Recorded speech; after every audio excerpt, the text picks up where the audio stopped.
আমি আপোনালোকক দেখালোঁ ইমান সুন্দৰকৈ বাংলোবোৰ সজাই পৰাই ৰাখিছে, লগতে এই ফেক্টৰীটো সজাই পৰাই ৰখাইছে। কিন্তু তাৰ মাজতে এজনে পৰিচালক আছে, তেওঁ তিনিবাৰকৈ প্ৰথমে দুবাৰ ইয়াতেই তেওঁ গোটেইবোৰ পৰিচালনা কৰিছিলে, তাৰপাছত পুনৰবাৰ তেওঁ হাততেই গোটেই কৰ্তৃপক্ষ আছে, অৰ্থাৎ তেওঁ গোটেইখিনি পৰিচালনা কৰিছে আৰু ইমান সুন্দৰকৈ নিখুঁতভাৱে ৰখা এয়া হৈছে প্ৰণৱ বৰুৱা। আমি আপোনাক স্বাগতম জনাইছোঁ। আৰু কি ক'ব, ইমান সুন্দৰকৈ আপুনি ৰাখিছে, আমি দেখিছোঁ ব্ৰিটিছৰ দিনৰ সেই সময়ৰ বাংলোবোৰ অতি সুন্দৰ হৈ আছে। কি ক'ব এক কথাত ক'বলৈ গ'লে? সুন্দৰ বস্তু সুন্দৰভাৱে ৰখাটোৱে প্ৰয়োজন আৰু দৰকাৰো আছে, আৰু তেতিয়াহে সৌন্দৰ্যটো সদায় থাকি যাব, আৰু যদি আমি ভালকৈ নাৰাখোঁ ই হেৰাই যাব। সেইটোৱে আৰু কিমানকেইটা বাংলো আছে ইয়াত? ইয়াত আমাৰ 4টা বাংলো আছে।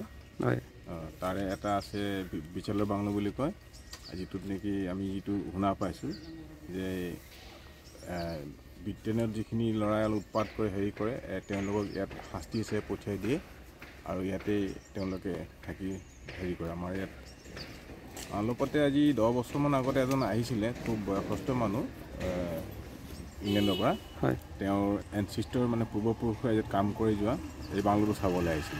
তেওঁ চাই খুব এটা আত্মতৃপ্তি লাভ কৰি আৰু খুব ভাল পালে আৰু যে তেওঁ দুটাক ইয়াত চাকৰি কৰি যোৱা বুলি।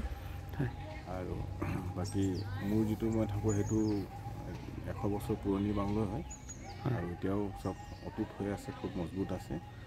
আৰু টিংপাত যিমান সেইবোৰ আছিলে, দৰ্জা গোটেইখিনি বস্তু ইংলেণ্ডৰ পৰা অহা বুলি আমি গম পাওঁ। আৰু আমি লাইনৰ কাৰেণ্টৰ আমি কিবৰ্ডবোৰ দেখিছোঁ বা ছুইচবোৰ, এইবোৰ আপুনি কি কৈছিলে, কি নাম বুলি জনা যায়? টাম্বলাৰ ছুইচ বুলি কয়। Tumblr switch. এইখিনি তেতিয়া ব্ৰিটিছৰ দিনৰ পৰা পুৰণা আৰু সেই চিষ্টেমত আছে, চলি আছে, আৰু যেতিয়ালৈকে চলি থাকক বুলি আমি ৰাখি থোৱা আছে। ঠিক আছে, ধন্যবাদ জনাইছোঁ। এয়া হৈছে প্ৰণৱ বৰুৱা, তেওঁৰ সৃষ্টিৰাজি আছে। আৰু আমাৰ যিখন গেলেকী ইক' পাৰ্ক, আপোনালোকে নিশ্চয় আহিছে, সেই গেলেকী ইক' পাৰ্কো প্ৰণৱ বৰুৱাই তেওঁৰ নিজস্ব চিন্তাৰে আনিছে। যিহেতু আমাৰ গেলেকীত আচলতে কি নাই, গেলেকীত তৈল নগৰীৰ পৰা চাহ ফেক্টৰীকৈ সকলোবোৰ আছে, কিন্তু ইয়াৰ সুন্দৰতাৰ ক্ষেত্ৰত অসম নাগালেণ্ড সীমান্তৱৰ্তী অঞ্চল হিচাপেও জনা যায়। কিন্তু এই সুন্দৰতাৰ ক্ষেত্ৰত এখনি অতি আজি ৰিজৰ্ট বুলি ক'ব পাৰিবা, এখন পাৰ্ক, মনোৰঞ্জনৰ কাৰণে এটা ঠাইৰ প্ৰয়োজন আছিলে, আৰু এই ঠাইখিনি কিন্তু এই গেলেকীৰ বৰ্তমান সময়ত গেলেকী চাহ বাগিচাৰ পৰিচালক প্ৰণৱ বৰুৱাই অতি সুন্দৰকৈ নিখুঁতভাৱে প্ৰস্তুত কৰা দেখিবলৈ পোৱা গৈছে।